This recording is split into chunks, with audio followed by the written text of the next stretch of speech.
quick question. What is the most watched single event in human history? Not a war, not a moon landing, not a royal wedding. It's a football match. The FIFA World Cup final is watched by somewhere between 700 million and a billion people every time it happens. In a single sitting, at the same moment, across every continent, every time zone, every language on Earth. And the thing that's wild to me, genuinely wild, is that the game those billions of people are watching started as a street brawl. Not metaphorically, actually. Medieval football was basically an organized riot. Entire villages against each other. No real rules. People punched, kicked, wrestled, trampled. Shop windows got smashed. Fields got destroyed. People drowned in rivers during matches. Kings passed actual laws trying to stop it. Not because they were killjoys, but because people were genuinely dying. And yet, no matter how many times someone in authority tried to ban it, people just kept playing. That stubbornness, that absolute refusal to let the game go, no matter who told them to stop, is one of my favorite things about this whole story. Today we're going to go all the way back, before the Premier League, before FIFA, before the Football Association, before any of this was organized at all. We're going to find out where the basic idea of kicking a ball toward a goal actually came from, and the answer might surprise you. Then we're going to follow the game through medieval chaos, industrial Britain, global empire, and political manipulation. And we're going to end up where we are now, the biggest sport on Earth, watched by 5 billion people, worth hundreds of billions of dollars. I'm Alexandra. Welcome to the Hidden Life of Things, everyday history for anyone who's ever looked at something ordinary and wondered, how did this actually get here? Here's something I want to get out of the way early because it matters for the whole story. Humans have been kicking balls at things for thousands of years. This is not a modern instinct. This isn't something the British invented in the 19th century, no matter what some history books would have you believe. The urge to kick a round object toward a target is apparently just something we do. Something we've always done, actually. The earliest version of a ball game we have clear evidence for comes from China. Around 2,000 years ago, during the Han Dynasty, soldiers played something called kuju, which roughly translates to kick ball. A leather ball stuffed with feathers or hair, a small net suspended between bamboo poles as the goal, specific rules, specific skills, specific techniques. It was used as military training, a way to build fitness, coordination, and teamwork. But it clearly also became something people just enjoyed, because records of it turn up in poetry and art well beyond any military context. Some historians call kuju the earliest recognizable form of football. FIFA, football's governing body, has formally acknowledged it as such. Meanwhile, in ancient Rome, there was a game called harpastum. And harpastum was, let's say, considerably rougher. Think less of a sport and more of controlled scrum. Small ball, lots of players, lots of physical contact, the objective being to hold the ball in your half of the field for as long as possible. Roman soldiers played it as training. It spread across the Roman Empire, including to Britain. Whether it had any direct influence on what eventually became football in England is debated by historians, but the Romans were in Britain for almost 400 years, and it seems reasonable to think they left some cultural traces. And then there is Mesoamerica. The ball courts of ancient Mexico, Belize, Honduras, and Guatemala are some of the most extraordinary archaeological sites in the Americas. Ball courts, long, narrow, stone-lined playing areas, appear across multiple civilizations spanning thousands of years. The Olmec, the Maya, the Aztec, and others all played versions of a ball game using a solid rubber ball. And rubber, remember, comes from the trees native to this region, so this is something only these cultures had access to for a very long time. The game had different forms in different periods and places, but it consistently involved getting the ball through stone rings mounted on the walls of the court without using your hands. The cultural and religious significance of the game appears to have been enormous. Ball courts are found right next to temples. Some accounts describe matches being connected to sacrifice, though historians debate the specifics and context of this. So there you have it. China, Rome, Mesoamerica, kicking and hitting balls at goals across 3 continents thousands of years before anyone in England thought it was worth writing rules down. The idea of football is not a British invention. What Britain invented was the bureaucracy of football, the rules, the organization, the export of those rules to the rest of the world. Which, as we'll see, is a very British thing to have done. Right, medieval England, and this is where things get genuinely chaotic. The version of football played in medieval Britain from roughly the 8th century through to the 19th century bore almost no resemblance to what we watch today. No pitch, no fixed number of players, no referees, sometimes no real rules at all. The basic format was this. Two villages, or two parts of the same town, would compete to move a ball, often an inflated pig's bladder, to a specific landmark. That landmark might be the church at one end of the village, or the mill at the other, or a gate, or a pond. The distance between the two goals might be a few hundred yards, or it might be several miles of open countryside. Hundreds of people could be playing at the same time. You could kick the ball, carry it, throw it, wrestle opponents to the ground. Pretty much anything went. Matches would last all day.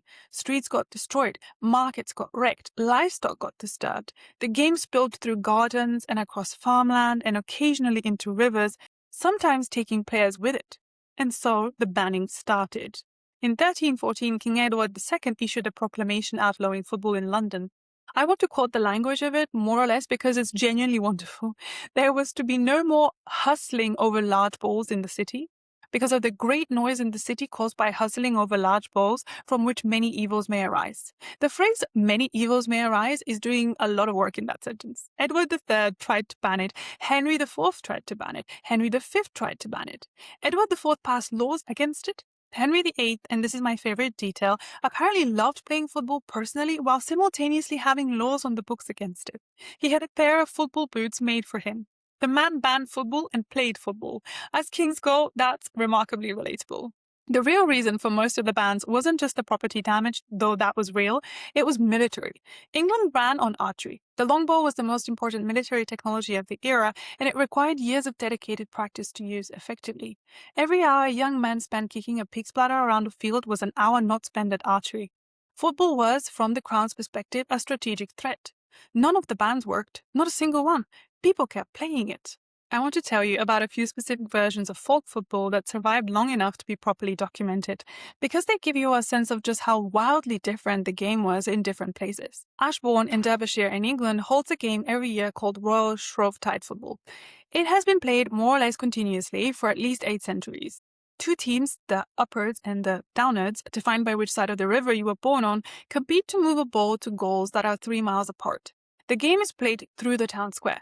Shops board up their windows beforehand. The game goes on for 2 days. There's a referee, sort of. The rules are mostly don't use a vehicle to move the ball and don't kill anyone. It is, in 2026, still happening. Every February in a town in the English Midlands, football that kings tried to ban for 5 centuries, still going. There's also a game called the Bar Game in Kirkwall in Scotland, which has been played on Christmas Day and New Year's Day for as long as anyone can remember. Same basic principle, 2 halves of the town, 1 ball, no set pitch. The town itself is the pitch. The bar, a handmade cork-filled leather ball, gets passed, carried, and wrestled through the streets. It takes hours, shops board up. The game ends when someone manages to touch the ball to a specific goal. The harbour for one team, a specific corner of the town for the other. The winning player keeps the ball, always has. These games aren't quaint historical curiosities. They are the direct ancestors of what became association football.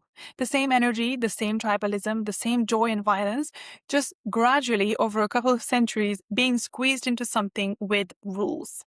By the early 19th century, football had found its way into British public schools, places like Eton, Harrow, Charterhouse, and each of those schools had developed their own version of the game.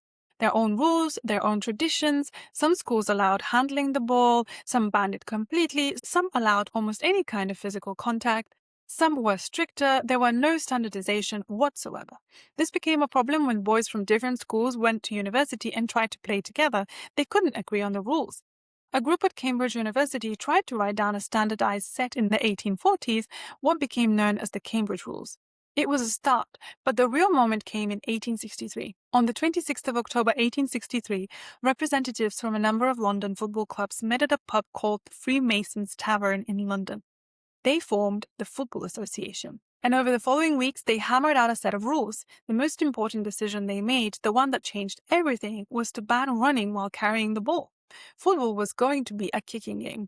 You could use your feet, you could use your head, hands were for goalkeepers only. Not everyone was happy about this. A group who wanted to keep the handling rules broke away. They went on to develop what eventually became rugby. So football and rugby aren't just related sports. They're literally the result of a meeting that went badly in a pub in 1863. And if you've ever watched both sports and noticed they're played with completely different shaped balls, that is also relevant.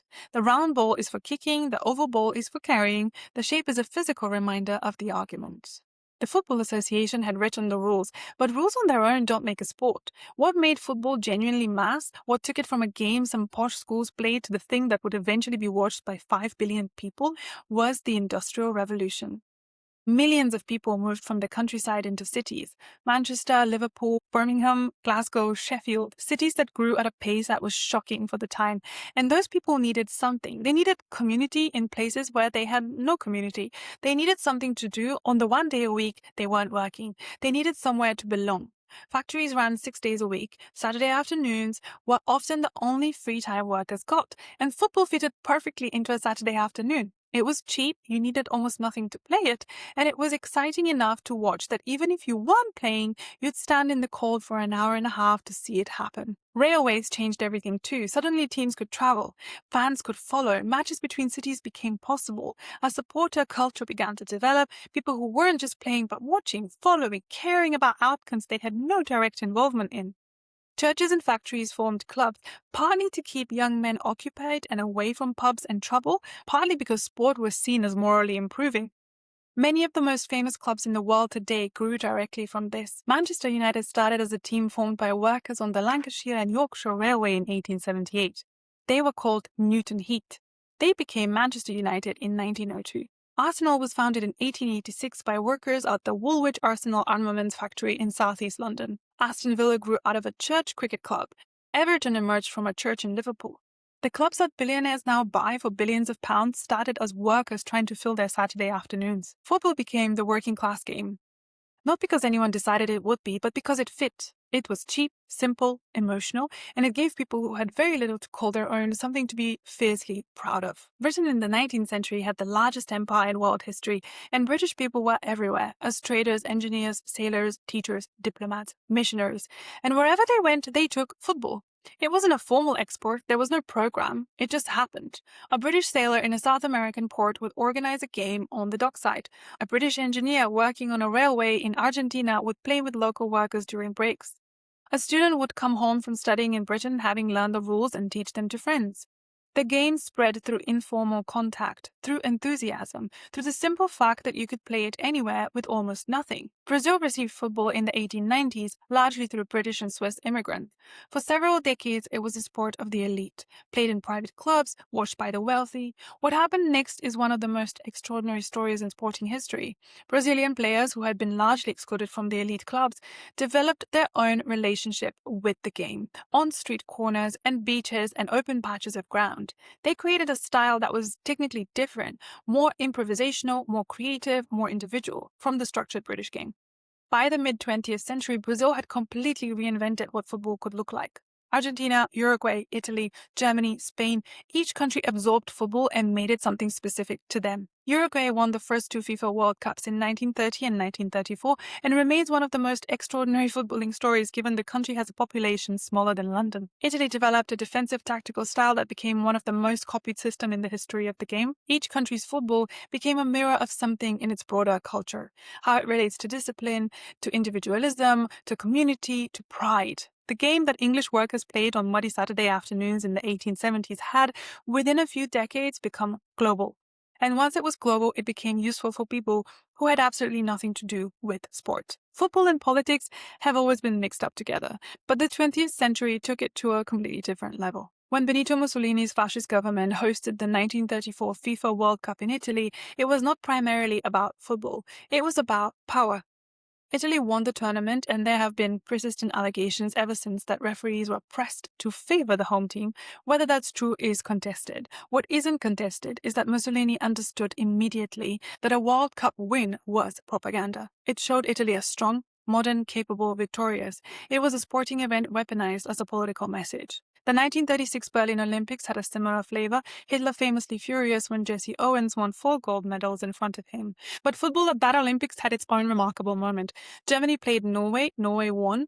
Hitler was said to have left the stadium in a fury. The Norwegian team were awarded medals by the Norwegian government for their contribution to national morale. Football has also been used more subtly as what's sometimes called soft power. Winning on a sporting stage sends messages about a nation's strength and capability. Hosting a tournament says, we are stable, we are rich, we're worth visiting. The billions spent on World Cup and Olympic bids by countries like Qatar, Russia, and others are not really about sport.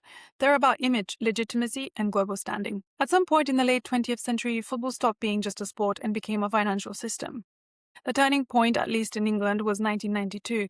That was when the top clubs broke away from the existing Football League to form the Premier League. The timing was perfect. Satellite television was just becoming widespread, and Sky B, Rupert Murdoch's company, paid an extraordinary amount of money for the rights to broadcast Premier League matches. Football went from something you watched on a fuzzy terrestrial channel to something that drove subscription numbers for a satellite service.